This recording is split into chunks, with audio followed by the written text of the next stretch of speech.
Undang Desa yang tadinya 5 tahun ini menjadi 6 tahun itu rencana pembangunan jangka menengah yang dokumennya disebut dengan RPJM Desa, rencana pembangunan jangka menengah desa. Kemudian ada lagi rencana tahunan.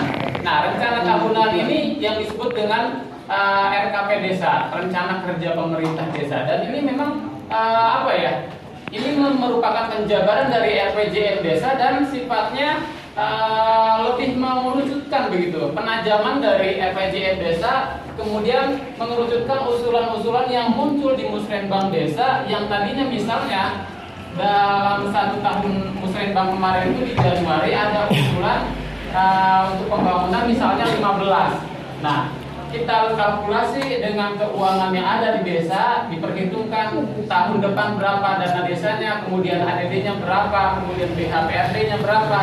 Kemudian dilihat lagi prioritas nasional. Biasanya Kementerian Desa mengeluarkan prioritas penggunaan dana desa yang harus dilaksanakan, semisal BLT dana desa, kemudian konvergensi pencegahan stunting misalnya. Dan ini nanti keluar gambaran berapa kegiatan, berapa rupiah yang masih bisa dilaksanakan untuk kegiatan baik fisik maupun pemberdayaannya. Nah, ini adanya nanti di dokumen RKP Desa output dari kegiatan ini.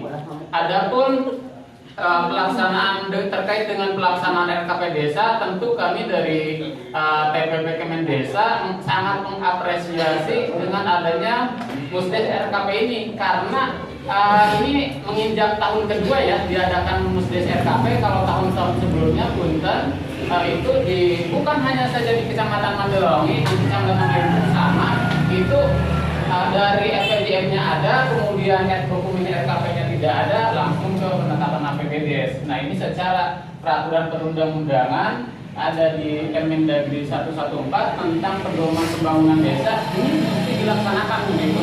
Karena secara administratifnya ya bisa disebut cacat hukum ketika desa menganggarkan kegiatan melalui APBDes dari RPJM langsung ke APBDes begitu tanpa menempuh dokumen RKP-nya. Alhamdulillah pada sore ini kita Musdes untuk melaksanakan Musdes pengesahan ya, yang di dalamnya itu terkait dengan pembahasan dan penetapan RKP untuk tahun 2023. Nah, di sini saya akan menyampaikan diantaranya tadi seperti diulas di awal, untuk kegiatan di tahun 2023 itu dari pemerintah pusat itu khususnya di Kementerian Desa yang menjadi PR dari PP 4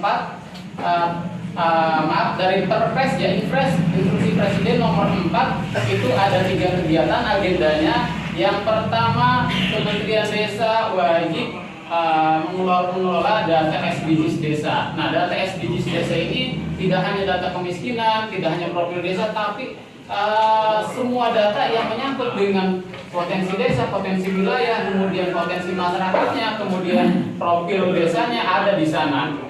Itu yang pertama. Kemudian yang artinya ketika itu menjadi impres ketetapan presiden, maka di 2023 itu kemungkinan besar dari dana desa ini harus teranggarkan untuk nanti pendataan SDGs desa. Ini seperti itu. Kemudian yang menjadi poin di impres tersebut, impres nomor 4 tersebut, yang kedua adalah Kementerian Desa harus menetapkan prioritas penggunaan dana desa, dan itu setiap tahun Menteri Desa mengeluarkan prioritas penggunaan dana desa untuk tahun berikutnya yaitu 2023. Dan yang selanjutnya yaitu terkait dengan penanganan ekstrim miskin, yaitu BLT dana desa juga masih ada. Ini sejalan dengan yang dikeluarkan rilis dari Kementerian Keuangan, yaitu untuk tahun akan datang itu sekitar 25% maksimal itu untuk penanganan miskin ekstrim di tingkat desa, khususnya di bidang sosialnya itu BLT dana desa. Artinya ketika ini kami sampaikan yang maksimal 25% ini nanti untuk di RAPBDes-nya ada slot yang disisakan begitu. Kalau misalnya tahun kemarin di desa ini ada dana desa itu 1.100 lebih sekian juta. Nah, sekitar 300 jutanya itu maksimal itu dialokasikan untuk itu maksimal. Tapi nanti itu tergantung dengan kebutuhan real di lapangan. Karena yang menjadi prioritas di tahun akan datang itu sebetulnya adalah penanganan miskin ekstrim, Pak. Berbeda dengan tahun yang sekarang. Ini penanganan miskin ekstrim itu lawan bahasa ulang lama miskin benar-benar miskin itu masyarakat fakir lah gitu.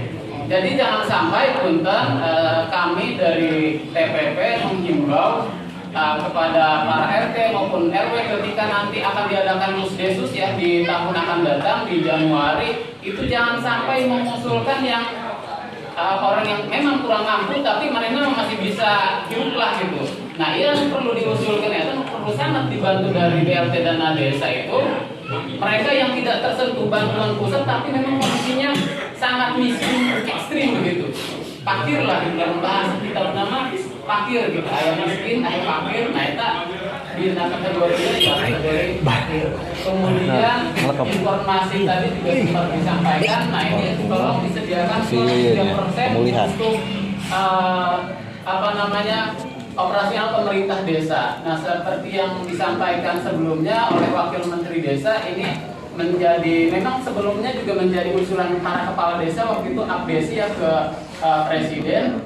Nah, terkait dengan operasional pemerintah desa, misalnya ketika ada tamu ataupun Pak Kades ada kunjungan dari mana itu tidak teranggarkan di APBD Pak Kades ya. Misalnya harus ada kegiatan tapi itu tidak teranggarkan, kemudian harus kudunya diakan kopi misalnya, kudunya diakan kue. Nah, itu kan harusnya di Pak Kades. Nah, itu dari dana operasional pemerintah desa itu diantaranya bisa untuk dipergunakan untuk itu. Pun itu nanti kita akan lebih melihat spesifiknya Pak Kades nanti setelah pun Perpres terkait dengan rincian APBN 2023 dan prioritas penggunaan dana desa secara teknis nanti akan dibahas di sana begitu, peruntukannya untuk apa saja dari yang 3% itu. Terkait yang BLT, kemudian ada lagi untuk tahun yang akan datang yaitu konvergensi pencegahan stunting untuk ibu kader ataupun baik posyandu maupun PKK itu tidak hanya diam itu dari proses musyawarah kali ini, perlu juga mengusulkan kegiatan-kegiatan yang sifatnya menguatkan ketahanan dari stunting di tingkat desa. Di antaranya PMT Bu ya, itu PMT pemberian makanan tambahan. Kalau tahun sekarang maaf karena memang ada BLTDD, jadi itu dianaktirikan sepertinya hanya ada anggaran 2,5 juta sampai 2.700.000 satu tahun. Bila dibagi 12 bulan itu sangat sedikit sekali, sangat minim sekali anggarannya. Dan kami minta ya minimalnya satu bulan itu ya 1 juta untuk pemberian makanan tambahan supaya kader maupun biasanya ibu kades kalau sampai membokang begitu untuk kegiatan misalnya untuk ngabuburit ataupun pemberian biskuit ya. Kalau yang sebelumnya misalnya tidak teranggarkan, tidak terbelikan untuk biskuit ya bisa tahun akan datang itu bisa untuk biskuit juga susu begitu bagi orang yang betul memang miskin tapi mereka bisa gitu disentuh dengan yang PMT tersebut. Bila itu ditunjang dari proses APBD nanti yang mendukung terhadap konvergensi pencegahan stunting. Nah, kemudian BUMDes juga ini menjadi prioritas di tahun akan datang, artinya desa juga tahun depan harus menganggarkan tuh untuk penyataan modal BUMDes, tapi itu untuk anggarannya sebesar berapa persen dari dana desa itu peraturan menterinya belum keluar, peraturan presidennya belum keluar. Nah, yang selanjutnya itu saja mungkin yang karena memang sudah sore ya, ini juga kami menyampaikan ini supaya menjadi catatan ketika dilakukan penyusunan. Di sini kan ada 5 RW ya. Kemungkinan tahun akan datang itu kalau dari tiap kegiatan itu ya terus atau hiji kayak ini dana keseriusan itu kira-kira. Di sini kan ada 5 RW. Kalau memang yang menjadi kesepakatan nanti bersama dengan BPD itu ya, usulan yang diusung itu per wilayah RW, atau misalnya dari yang tahun ini yang sudah bisa direalisasi tahun akan datang menjadi prioritas, ya maka itu menjadi apa namanya nanti akan diambil musyawarah oleh ketua BPD dengan yang hadir di sini, teknisnya seperti apa yang mau diambil ininya itu mangga nanti itu disepakati begitu. Nah, dari kami perlu menyampaikan bahwa untuk tahun 2023 itu perlu dimaklum begitu Pak Kades, apabila nanti dari setiap usulan itu hanya beberapa usulan saja yang terrealisasi begitu. Ini perlu dimaklum bahwa APBD itu tidak hanya yang 1 miliar lebih sekian ya, 1,4 lah mungkin di desa ini 1,4 miliar itu tahun sekarang itu tidak hanya untuk pembangunan Pak Bu, tidak hanya untuk pemberdayaan, tapi di sana ada belanja rutin pegawai yang tidak bisa dihindari. Misalnya untuk insentif RT/RW, kader posyandu, guru ngaji, kemudian juga guru PAUD kalau di sini dari PAUD desa, kemudian juga BPD, kemudian kepala desa, perangkat desa, kemudian linmas. Nah, dan itu belanja rutin yang tidak bisa ditunda-tunda begitu. Dan ini menjadi menjadi maklum kepada kepala desa ketika di tahun akan datang hanya beberapa titik kegiatan saja yang yang dibangun. Kami mohon maklum kepada semua yang hadir di sini karena dari APBD yang 1,4 miliar itu tidak hanya ngurusin soal pembangunan dan pemberdayaan, tapi bidang pemerintahan desa juga seperti insentif RT/RW, kader posyandu, guru ngaji, insentif perangkat desa, juga yang lain-lainnya ini masuk di sana begitu, tidak hanya soal pembangunan. Itu saja mungkin dari saya selaku pendamping desa. Tambahannya kurang dan lebihnya mohon dimaafkan. Wassalamualaikum warahmatullahi wabarakatuh.